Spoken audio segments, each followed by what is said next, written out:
Shalom dan selamat hari Minggu buat seluruh anak-anak Tuhan dimanapun berada. Buat semua kakak-kakak pelayan KKR yang mempersiapkan diri untuk ibadah di kebaktian KKR kita di minggu ini. Tuhan menyapa kita, Tuhan menolong kita. Bagaimana Dia memperkenalkan segala perbuatannya yang ajaib untuk dapat kita sampaikan dan direnungkan oleh adik-adik kita di ibadah KKR dan sepanjang kehidupan mereka. Baiklah, pada kesempatan ini tanpa membuang-buang waktu yang Tuhan berikan bagi kita, kita persiapkan hati kita meminta kekuatan dan pertolongan kepada Tuhan agar izin yang Dia berikan kepada kehidupan kita dimampukan mendapatkan hikmat sorgawi yang turun atas diri kita dari karya Tuhan yang boleh kita terima saat ini. Baiklah saudaraku, kita meminta kekuatan kepada Tuhan di dalam doa kita. Kita berdoa. Terima kasih buat segala kebaikan yang Kau berikan bagi kami Tuhan. Engkau mengajar kami, Engkau mendidik kami, Engkau memampukan kami. Di ibadah minggu KKR di minggu ini, Engkau pakai para pelayan KKR yang sudah Engkau utus. Kau berkati Tuhan agar senantiasa melalui firman ini, kami Engkau berikan hikmat agar senantiasa kebenaran firman itu bisa kami sampaikan dan dapat dipahami oleh adik-adik di KKR kami.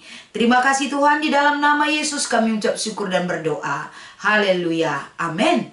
Baiklah saudaraku, kita akan membaca firman Tuhan yang menjadi renungan di ibadah kita di minggu ini dari Kisah Para Rasul pasal 16 ayat 13 sampai dengan ayat 15. Kami akan membacakan firman ini kepada kita sekalian. Pada hari Sabat kami keluar pintu gerbang kota. Kami menyusur tepi sungai dan menemukan tempat sembahyang Yahudi yang sudah kami duga ada di situ. Setelah duduk, kami berbicara kepada perempuan-perempuan yang ada berkumpul di situ. Seorang dari perempuan-perempuan itu yang bernama Lydia turut mendengarkan. Ia seorang penjual kain ungu dari kota Tiatira yang beribadah kepada Allah. Tuhan membuka hatinya sehingga ia memperhatikan apa yang dikatakan oleh Paulus. Sesudah ia dibaptis bersama-sama dengan seisi rumahnya, ia mengajak kami, katanya, "Jika kamu berpendapat bahwa aku sungguh-sungguh percaya kepada Tuhan, marilah menumpang di rumahku." Ia mendesak sampai kami menerimanya. Demikian pembacaan firman Tuhan yang menjadi dasar perenungan di hari Minggu ini. Sehingga tema yang disampaikan kepada adik-adik kita yaitu Lydia. Kalau kita melihat bagaimana sosok seorang Paulus, bagaimana komitmennya untuk melayani, bagaimana dia memberi diri dan bagaimana dia menyusuri perjalanan panjang untuk dapat menyampaikan berita kesukaan dan menyebarkan Injil itu kemanapun dia yang diutus oleh Tuhan. Dia selalu memakai setiap kesempatan. Kesempatan yang dia pakai adalah dari pengenalan akan daerah kemana dia akan pergi, sehingga pengenalan dan pengetahuan akan daerah-daerah yang dia telusuri menjadikan perjalanan itu semakin dipermudah. Contohnya kalau kita lihat perjalanan Paulus di Filipi ini. Paulus selalu mengutamakan bagaimana agar dia bisa bertemu dengan orang-orang yang bersedia mendengarkan pengajaran yang dia sampaikan. Jadi di sini kita melihat bagaimana setiap hari Sabat sama seperti ketika kita membaca kitab Kejadian. Abraham dalam melakukan perjalanan panjangnya sesuai dengan perintah yang Tuhan berikan kepada dia, yang utama yang dilakukan Abraham adalah kemanapun dan dimanapun dia pergi, yang dia utamakan yaitu mendirikan mezbah bagi Tuhan. Itu sudah menjadi karakter yang dia utamakan, agar di dalam perjalanan yang dia telusuri, dia selalu menghadirkan Allah dalam segala perjalanan itu. Sehingga ketika dia istirahat, dia persiapkan mezbah, persembahan untuk Tuhan. Begitu juga kalau kita melihat pengalaman Paulus ini.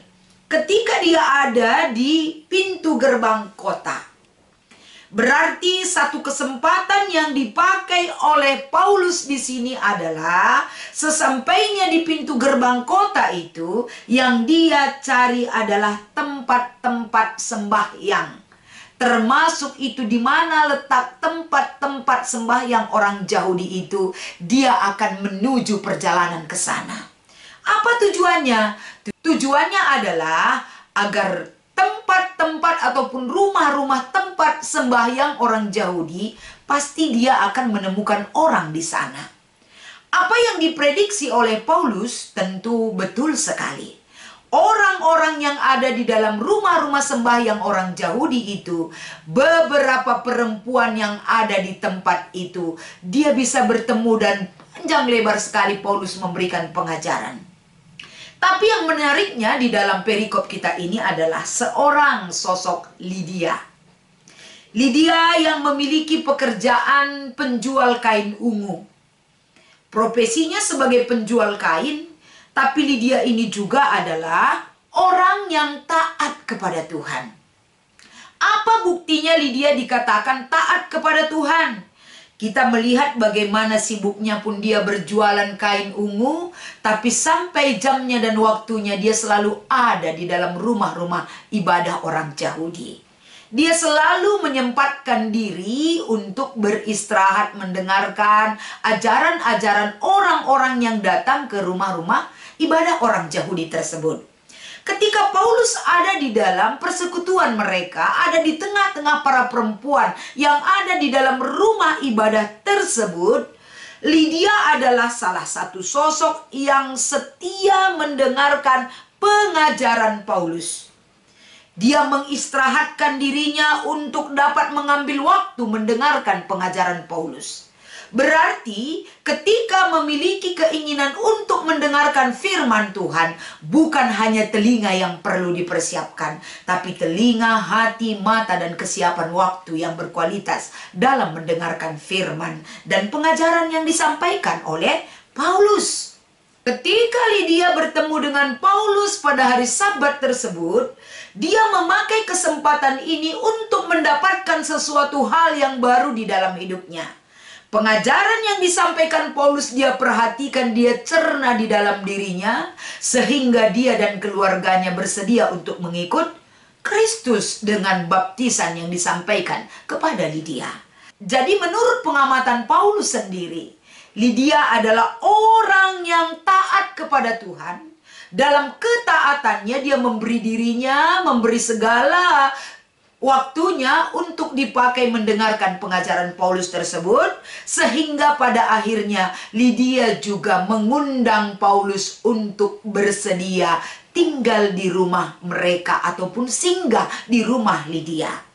Dari catatan yang disampaikan oleh perikop firman Tuhan yang menjadi renungan kita ini, beberapa poin penting yang menjadi catatan bagi kita dan kita sampaikan kepada adik-adik kita, yaitu sikap seorang yang taat kepada Tuhan itu bisa kita lihat beberapa karakter yang bisa kita panuti ataupun kita contoh dari sikap hidupnya. Lydia, orang yang bekerja, orang yang memiliki pekerjaan sehari-hari, penjual kain ungu. Lydia juga menyempatkan waktunya untuk datang beribadah ke rumah ibadah orang Yahudi pada hari Sabat. Dampaknya ketika dia datang ke rumah ibadah, dia bersedia memberi waktu dan dirinya, sehingga bisa membuat hidupnya terjadi perubahan yang begitu besar. Salah satunya apa? Dia memakai rumahnya untuk bisa menerima orang lain untuk singgah di rumahnya. Orang yang singgah di rumahnya berarti harus dia jamu, wajib dia beri makan, wajib dia beri fasilitas yang terbaik. Karena apa? Bagi Lydia, kesempatan untuk memberikan yang terbaik bagi orang lain adalah merupakan satu kebahagiaan bagi Lydia sendiri dan keluarganya. Ketika dia menerima orang lain singgah ataupun menginap di rumahnya, berarti perbuatan kasih antar sesama manusia bisa dia nyatakan. Dan yang kedua saudaraku, yaitu bagaimana selain membuka pintu rumah bagi orang lain, berarti Lydia juga membuka pintu hati untuk perkembangan Injil yang dia terima. Membuka hati berarti bersedia untuk diubah dan mengubah, bersedia untuk diajar dan mengajar di dalam kehidupannya. Membuka hati mendengarkan firman Tuhan bagi Lydia adalah menjadi satu kebutuhan di dalam hidupnya. Kenapa mesti itu boleh kita katakan menjadi satu kebutuhan? Karena setiap hari Sabat dia selalu memberi diri dan waktu dan hidupnya untuk mendengarkan pengajaran-pengajaran di rumah-rumah ibadah orang Yahudi. Dari pengenalan firman yang sudah saya sampaikan dan kita pahami bersama melalui perikop kita di minggu ini, beberapa poin penting yang kita ajarkan kepada adik-adik kita sebagai anak-anak Tuhan yang hebat, yang manis, yang ganteng, dan lain sebagainya. Bagaimana anak-anak Tuhan kita giring dan ingatkan bahwa mereka ketika hari Sabat ataupun kita katakan hari Minggu, ketika mereka datang untuk memberi diri kepada Tuhan, bagaimana kesiapan hati mereka, bagaimana mereka mendengar, bagaimana mereka bersiap mendengarkan firman itu, membuka hati mereka dengan serius, membuka hati dan diri dan hidup mereka untuk kebenaran firman Tuhan. Sehingga dampak dari keseriusan mereka dan rasa rindu mereka untuk diubah dan diberkati oleh Tuhan hidupnya akan mengubah cara pandang mereka terhadap kehidupan mereka kelak. Salah satunya, kelak ketika mereka semakin bertumbuh di dalam iman, mereka paham apa itu pemberian Tuhan bagi kehidupannya. Ketika mereka memiliki rumah, rumah itu bukan milik mereka sendiri, tapi rumah untuk dipakai untuk memuliakan nama Tuhan. Ketika mereka memiliki hati, hati mereka itu akan mereka berikan untuk mengasihi Allah dan mengasihi sesama manusia. Berarti itulah sosok yang diberikan oleh Lydia buat adik-adik kita di ibadah minggu ini, agar senantiasa adik-adik kita juga menunjukkan bagaimana dia mengasihi antar sesama, baik ketika orang ada di rumahnya, begitu juga ketika dia bertemu ataupun hidup berdampingan dan bersosialisasi dengan orang lain. Sama seperti bacaan remaja kita, yaitu dari Roma 12 ayat 9 sampai 13. Paulus katakan, jika kamu memiliki kasih, hendaklah kasihmu jangan berpura-pura. Karena orang yang memiliki kasih, bukan hanya kasih itu berhenti di dalam ucapan kita, tapi kasih itu terbukti dalam perbuatan kita. Sama seperti Lydia memanggil orang, memanggil Paulus untuk singgah di rumahnya. Dia akan memberikan yang terbaik kepada tamunya. Dia akan mengasihi orang lain dengan hati yang tulus. Itulah yang dilakukan oleh Lydia melalui perikop kita. Besar harapan kita agar senantiasa firman ini menjadikan setiap adik-adik kita, mereka juga memberi hati dalam mengasihi, sama seperti Tuhan mengasihi hidup kita hari ini dan sampai selama-lamanya. Lydia menjadi role model untuk dapat mengubah sikap kita menjadi lebih baik lagi. Selamat mengikuti ibadah KKR dan selamat melayani di ibadah KKR kita dimanapun berada. Tuhan Yesus memberkati. Kita berdoa. Terima kasih Tuhan buat segala kebaikan yang Tuhan izinkan boleh kami pakai, sehingga setiap orang yang Tuhan pakai dan utus untuk dapat menyampaikan kebenaran firman-Mu. Setiap pelayan KKR, adik-adik kami KKR, agar senantiasa ibadah minggu di hari ini menjadi berkat dan kekuatan dan semangat mereka untuk hidup dalam kebaikan pertolongan Tuhan. Terima kasih Bapa, kami bersyukur dan berdoa. Haleluya. Amin.